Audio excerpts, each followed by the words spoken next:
Hey guys, this is OddOneGaming and we are back with another Raid Shadow Legends video. Today we are doing some secret rooms on the Hardum Tower again. And the secret room I'm tackling today is secret room 9 of the second rotation that requires us to use rare attack champions only. So as I've mentioned in the previous video where we had the rare spirit champions only, these are one of the secret rooms that can be quite difficult, and it makes it a little bit tricky in order for you to be able to pass it to get those, those fragments.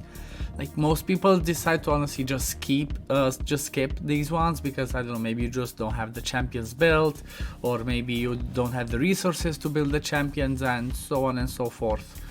But like I mentioned in the previous video, I'm trying to build up champions that I will basically use for other content as well, so I will not waste the resources to do so. So in the previous video, as you saw, I had the two soulbound bowyers that I used for the rare spirit one. I am gonna use them again in this one. At the same time, I'm using my two cold hearts. Like almost everybody's gonna have at least one cold heart, if not two of them. So I used two of them for my spider 25 team and also for my spider 20 team, and obviously they're gonna be useful here. You could use your cold hearts, maybe you use them for Dark Fae, maybe use them for the Scarab King. So there's several places where you would use your cold hearts, which they're still, and they're champions that are end game viable. So obviously they're going to be really useful in this room as well. Reason why they will be useful is because of their damage output first of all, and also because of their A3, which can fully deplete the turn meter. So again, like we're gonna tackle this room the same way we tackled the previous one, and that is with a lot of CC, controlling the wave as much as possible. The last champion that I decided to bring in here was Fleshmonger. Fleshmonger is basically like the odd one out from this one that maybe not too many people used. Fleshmonger for me was really useful in completing my my Skinwalker's rare room. I got him to 60. He brought a little bit of damage, and at the same time he brings on his A3 a 75% chance of placing decreased defense. So that was extremely helpful for me, and I said, well, since I'm still using him in my faction wars for this one, and since he's 60 already, I said, okay, might as well try him. The reason why he's really good here, like I said, is decreased defense, and that one's basically an AoE, but at the same time, I forgot to mention, he has a 3-hitter on the A1. So I said, okay, let me put him in a stun set as well and try it out. So this room is a little bit more difficult because it's not as easy. It's not going to be full out as the previous one. It requires having a little bit of RNG and controlling what your champions do, like when you do stun, when you drop the turn meter, when you do more damage, and all of that. So I'm going to play the run through, and then I'm going to come back at the end and I will show you guys the builds that I had on them. So see you in a bit, guys.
touch my calzone.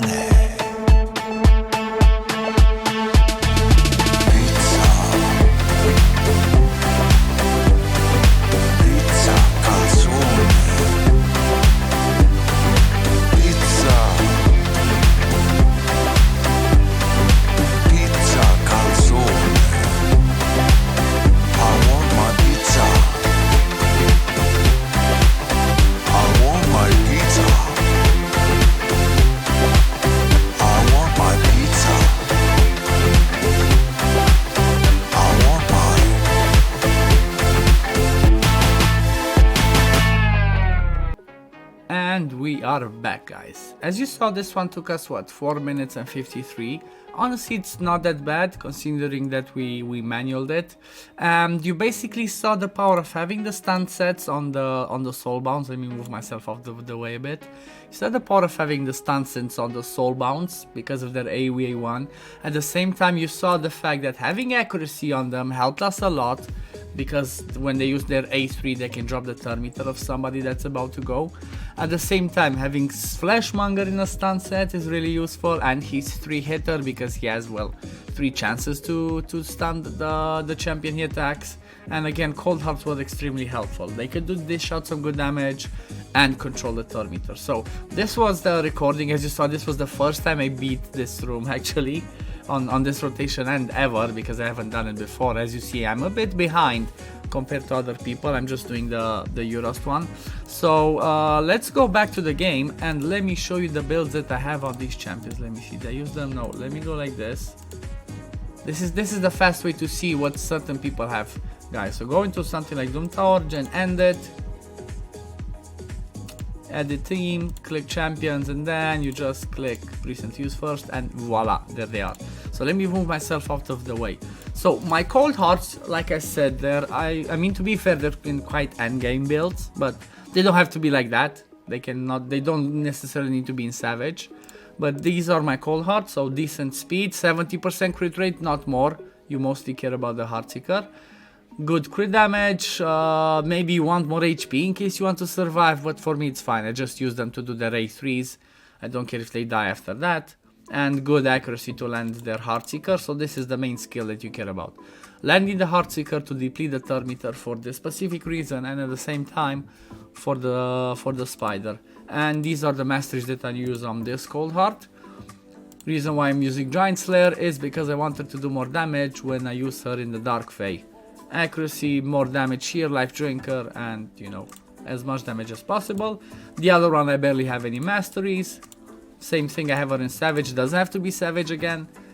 As you see, the same thing, 180, 200 speed, the 70% crit rate, crit damage, accuracy, everything else you don't really care.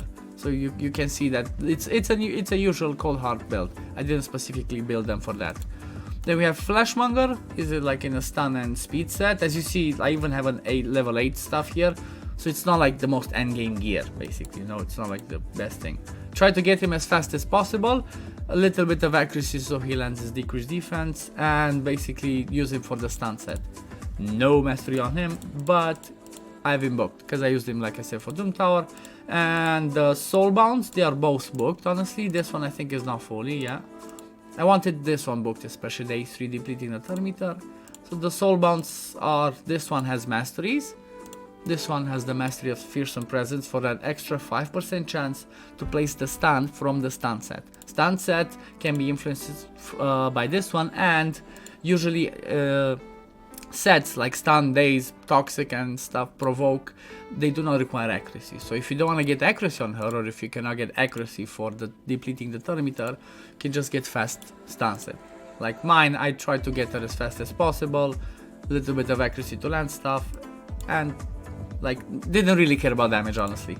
As you see, even the masteries are not damage masteries. And the other one has no masteries, like I showed, booked, stun set, again as fast as possible as I could get her. So this was this room. I know that some things can be really complicated. Why am I flying in the air?